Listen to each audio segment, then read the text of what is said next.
All right, I'm gonna record video number 2 because I actually recorded these videos already while I was walking, but I think I'm gonna make an effort to just start recording videos when I'm sitting down because my concentration and my flow of stories is way better than when I'm walking around.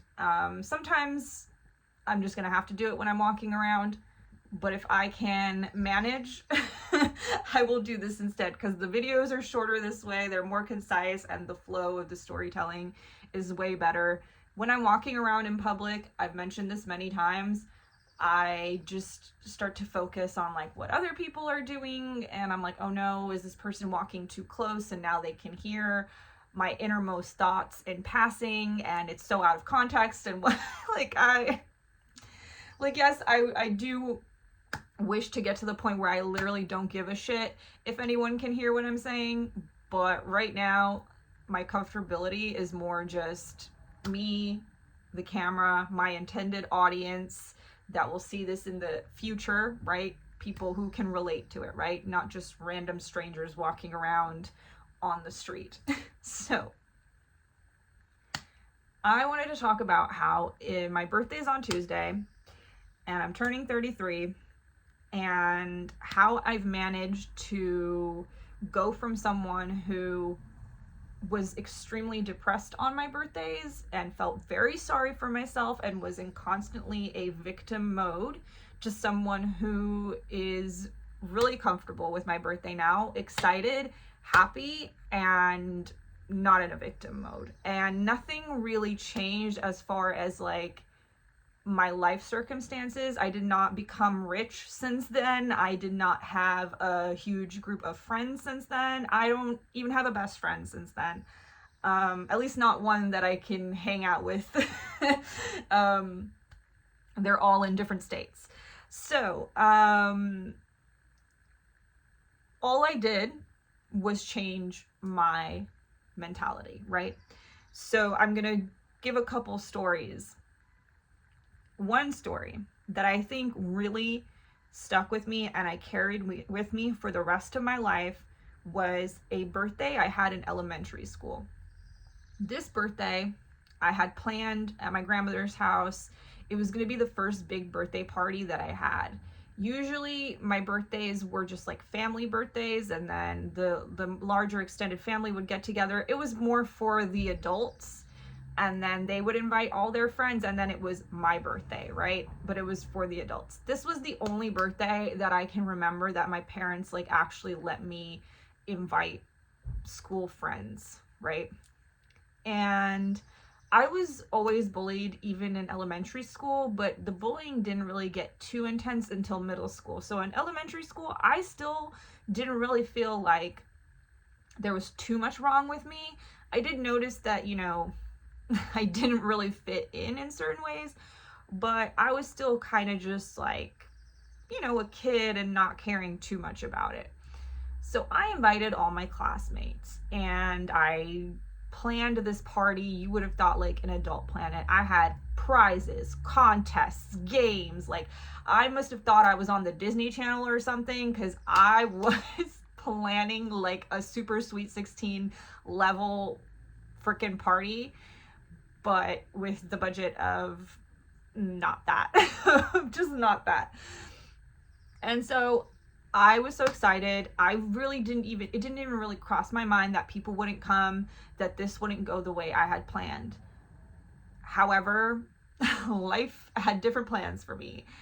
And about a few days before my birthday, or maybe a week or something like that, my parents had said, "Oh, your friends left you a voicemail. You should listen to it." Now, my parents are foreign and they claim to not speak English, even though they've been in the country at that point probably for like 15 years. I don't know. I don't know. Maybe not as long, because I don't think my parents had me too long after being like immigrated to America or whatever. Sorry, I'm like trying to add the timeline. Point is, that's still an excuse that's commonly used in my family, even if they've been here for like 40 years or whatever. Oh, I don't speak English. Okay, that I find that to be quite impossible, but whatever. So they had me listen to this voicemail, and essentially this voicemail was these two girls bullying me through the voicemail, through the phone. And they were like talking shit. They were like, oh, I can't believe she thinks people are gonna show up to her birthday. Can't believe she thinks like so and so is actually gonna come. Ha ha ha. I feel bad for her. And then they laughed and then hung up. And I was devastated. And of course, my parents didn't even know what they said. So they're just thinking, like, oh, how nice, your friends left you a voicemail. And I'm like, trying not to explode. So I end up having this birthday. Of course, it flops. Not many people come. Not enough people come to do any of the contests or do any of the games. So I end up just kind of handing out a few CDs and then keeping most of them as a consolation prize, which honestly, a big win because I ended up keeping a Little Kim CD, and that was like my favorite CD. I think this was third grade. Hilarious. My parents, again, don't speak English, so they had no idea what Little Kim was or anything. They couldn't give it less of a shit. And so that experience, this memory, haunted me for a while, but I still had good birthdays. Like from then until I say like my mid 20s, I always at least had one close friend. Like I was usually the kind of person that I would float around in groups, and then I would have one close friend for a few years, maybe 3 to 5 years. I would have a best friend. And then we would grow apart because our interests would change and things like that. It was never like a huge fallout. It was like, oh, we're just different now, so we're not friends anymore. And for a while, I was able to have like at least a best friend to go to a concert with, to go to a little vacation, like a weekend staycation somewhere, or go to Disneyland or something. So I never really associated birthdays with like being bad. In fact, even in high school, I shared the same birthday as this one classmate, and our theater kid friends, we were both in theater, our theater kid friends threw a surprise birthday for the both of us, and held it at one of their houses because they were extremely rich, all these theater kid friends. So they had like a lot of space and rich parents and whatever. And her and I were actually both like the poors. So they very nicely did this thing I remember crying. Like nobody had done anything so nice for me ever. And I thought surprise parties were just like a myth that you see on the Disney Channel. And so there's no reason really for me to like expect having bad birthdays, okay? Like it's not like, oh, every birthday I've ever had has just been so terrible. And it wasn't really until I was like around 25, I think it was my 25th birthday, where this memory, this childhood memory, essentially just like cemented itself into my life and just absolutely destroyed me for some reason. I guess I was just extremely weak at the time and I couldn't handle it. But I threw this party at a like lounge club venue. This venue, for context, is very popular. Like celebrities go there, musicians, actors, whatever. And I was going there on Sundays because they had a jazz night and I really liked the music they would play and I really liked the vibe of the place. They would have like burlesque dancers, and it was just something a little more chill than the regular like clubbing experience. So this is why I liked it. And somehow I ended up connected to one of the people who was a promoter. I somehow end up getting in contact with one of the owners or one of the whatever people, and they let me have my birthday there and DJ for my birthday. I'm thinking, okay, this is an easy place to have a birthday because I think people will actually show up because they already know the venue. It's already a popular place. I don't have to like really convince people to come. Now, something you learn when you become a DJ, unless you're like an extremely popular person, and you're really, really good at schmoozing and networking and whatever, is that people will not come to your gigs. Even if they're like your supposed best friend, maybe they'll come to your first one, but then you'll never see them again. And people will not show up for you, okay? And I learned that day when nobody showed up to my birthday. I invited about 70 people and nobody bothered to come. Not even the person who was supposedly my best friend at the time. He pretty much just lied that he was on his way and then never showed up. He sent some random person who, while a very nice person, he was kind of more just like a friend of a friend, and he came instead, brought two random people I've never met in my life, and then told me that my best friend wasn't showing up. So that was fun.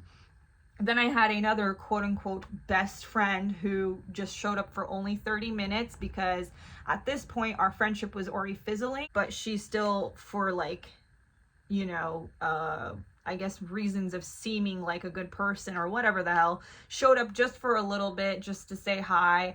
And I could tell she felt bad for me that there weren't people there and whatever. And to add insult to injury, two other things had happened.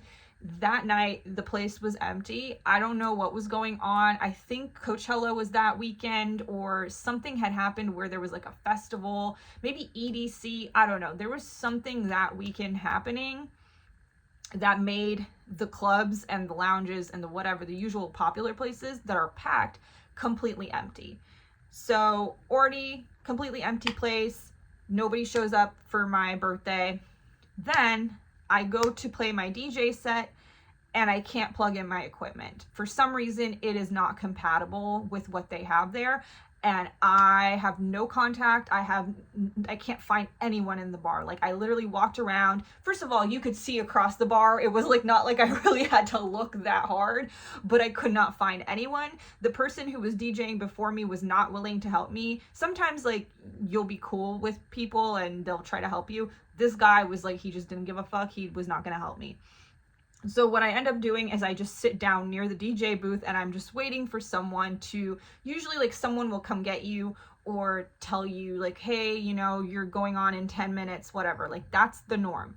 But for some reason, nobody came to say anything. I was just sitting there for 30, 40 minutes just waiting. And it's not like I was busy because there was nobody there. So it's not like I was like so drunk and socializing and doing this and that. Nobody was there, okay? So I end up doing like 30 minutes of a set. Finally, someone came to help and helped me set up, and I played like 30 minutes. And it was the worst 30 minutes in a long time for me. And so after that, they didn't pay me. They said that they're not paying me because I was late to my own set. They didn't care that that's not what happened. That's the excuse they were going to use. I'm pretty sure they just said that because I didn't bring anyone and the club was empty. If I had brought 100 people, they probably wouldn't have cared whether or not I played a DJ set. They would just be like, oh, you brought 100 people. Here's $150 or whatever we're paying you, right? So this completely changed everything for me. I just realized, I was like, okay, I'm surrounded by people who don't care about me. I can't even get people to come to my birthday, even if it's like a clouded place. Whereas like other people are having birthdays and everyone's showing up for their birthday because they perceive that person to be more clouded and important. And honestly, I was surrounded by a lot of like male-centric people. So like the men in those industries, they like show up for each other, but they won't show up for women. So all these things added up, and I was like, yeah, what am I doing, man? None of these people have my back. I feel like if I was on fire, these people wouldn't piss on me to put it out. Like, it just really got to that point.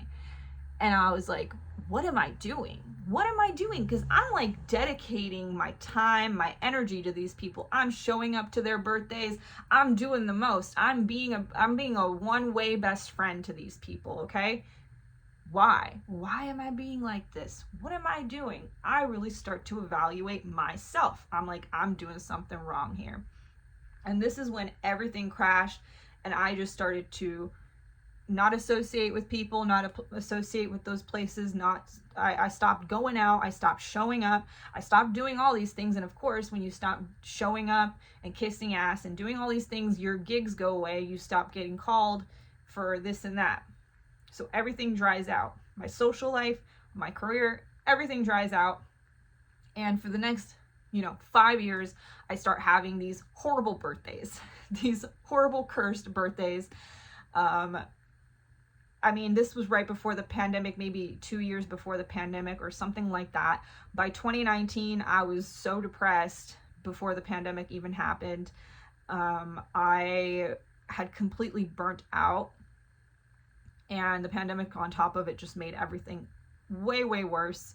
And it got to the point where even my mother wouldn't come over to my house to wish me happy birthday. Like, she would just straight up text me like, hey, I'm tired today, sorry, bye. And then she wouldn't come over for Christmas. She wouldn't come over for my birthday. Like, she just stopped giving a shit about me. And it was really just like how I was feeling about myself, right? Like, I'm sure I wasn't super fun to be around, but like, I was going through it. And I just end up having these lonely, miserable birthdays.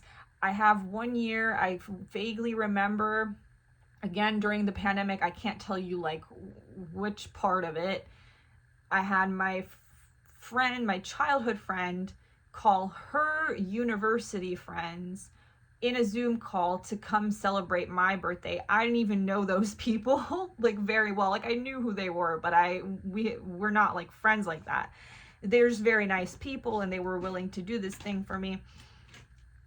And so that's all I remember. And then I just remember just otherwise being alone, laying in bed, doing nothing, crying, just staring at the wall, just feeling sorry for myself, like just the lowest of the low, feeling so, so sorry for myself. And finally, I was like, you know what? I'm going to try to change this.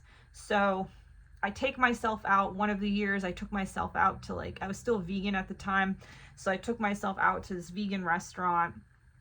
I got dressed up, but it still felt so empty. Like, I was doing the motions, but I could still feel myself projecting this like sense of insecurity, this sense of like feeling sorry for myself. I remember even talking to someone, and he was like, well, I spend all my birthdays alone. It's totally fine. And I thought he was crazy. I literally thought he was crazy. I was like, what do you mean it's fine? No, it's not fine. It's so depressing. It's so awful, blah, blah, blah. Going into this victim story. When in reality, I'm pretty sure that he was being honest. Like, he probably doesn't feel that way because he lives a really busy life. He's living out his dreams. Like, he has his own business, and he's in the fashion industry, and he probably goes to meetings and is with people all day, every day, right? So for him, having a day off and spending a birthday alone is probably a relief. It's probably comforting. He's like, oh, I finally get a day to myself and I do whatever I want. But I could not for the life of me perceive it that way, because all I could see was, oh, I'm a victim and I feel so sorry for myself. So all that to say is that I just kept pushing through. I just kept pushing through and kept doing nice things for me. I'd say last year was probably the most successful since 2020. All those horrible birthdays of me feeling sorry for myself. I feel like, 4 years in, 2024 was the first year where I successfully had a good birthday and I felt really good about it. I took myself to a dream concert, essentially, like one of the best concerts I've ever been to. I went to Vegas for just a few hours just to fly to this concert, right? I had an adventure, and I did other things that month that I can't remember because the concert is the only thing that really stands out, but I'm sure I did other things for myself. And this year, same thing. This weekend, I had planned to go to the beach with my mom, but my mom got sick. Everything kind of got pushed around. And so I canceled that plan. And I was sitting there and I was like, well, I still want to do something for myself. Like, I'm not just going to sit home all weekend. I have the weekend off. I'm going to do something nice for myself. So I picked out a restaurant that I don't normally go to because it's like a pretty pricey place. And I ordered probably like the second most expensive thing on the menu for brunch. I got a lobster hash. It was freaking amazing. It was phenomenal. I tipped heavy. I tipped heavy. I even tipped when I got my cappuccino in the morning at the same place, but they have a little cafe area. Best cappuccino I've ever had. So delicious. I paid like $10 for that coffee, but it was so worth it with the tip included. And I just lived my life, and I normalized the feeling. Like I didn't even bat an eyelash. I was like, this is just a regular schmegular day for me, okay? That's the feeling I was living in, and I enjoyed my time, okay? I had a really nice time. I got super dressed up. I pulled out my nice little like Barbie purse and like got in an all pink outfit. I did my makeup. Like I put on my nicest perfume. Like I really went all out, and I already have plans of getting myself sushi during the week and just buying myself things, going places, just feeling good about it and not feeling like I'm not really trying to feel like it's something super special either, because I'm trying to normalize this kind of life for myself where these things are normal for me, and it's not just like a, I can only take myself out, only spend this money once a year and whatever, because then that kind of takes you back to that like poverty mindset where like you're not normalizing this kind of activity. So it's like a nice little balance. I'm trying to stay neutral, neutral about my birthdays, neutral about taking myself out, just feeling good, just feeling nice. Okay. So that's my story about how I went from having this traumatic childhood birthday experience and completely trying to cope and feel sorry for myself and feel like a victim, to creating a new habit of doing things for myself, taking care of myself, not seeking outside validation of people wishing me happy birthday, or people being excited for me, or people throwing me parties, or people coming to my party, and just receiving whatever thing that I want from myself. And, once you put that energy out there, like with anything, once you start putting that energy out there for yourself and you start doing that for yourself, you'll find that people are more willing to do it for you, because people will give you what you already have, right? Like, have you ever noticed how like these millionaire, gazillionaire streamers get like hundreds of dollars of donations, and they get so many gifted subs, and they're already a millionaire, but people just can't stop giving their money to them? It's that principle of you already have the thing and people are just going to keep showering you with that thing, right? Like, why does some like a beggar, right? Like, why do they have to stand there and beg for hours before someone feels a little sorry and gives them $1, right? Whereas someone can just be a millionaire and they're like, oh, take my money, right? So you want to be that millionaire. You want to be that person that already has amazing birthdays. You want to be that person that already has the friends and all the things that you need or want or whatever desire. You have to have them in you first. And at first it might feel like a little fake, and it might feel like a little bit of a cope when you're doing the thing, right? It's going to feel like you're going through the motion, but that's only because you're so used to doing the other thing. You're so used to the pattern and the habit of feeling sorry for yourself, of feeling this and that when you start to shift in the other direction, it's like, oh, this is unnatural or whatever. But really, what is natural, right? Like, we get to decide what is natural. And I hate that society has decided that like feeling bad and negative and pessimistic and being a victim of life and being a victim of circumstance is like the normal thing, when it really isn't. It's just a made up concept, and you can choose to opt out of that at any time, because continuing to opt into the victim mindset is not going to change your life. You're not going to start having better birthdays and better experiences until you opt out. So if you want things to change and you want to get out of your own way, you just have to stop being a victim of whatever it is, right? We are all victim of different things, but it all starts the same way. It all starts with you, and it all starts with the changes that you make mentally, and then you can do the physical actions, and then it becomes natural and normal and it feels good. So thank you for coming to my TED Talk. That is how I have changed my perspective on birthdays, how I feel about them. And I hope this helps someone one day. Yay! Bye.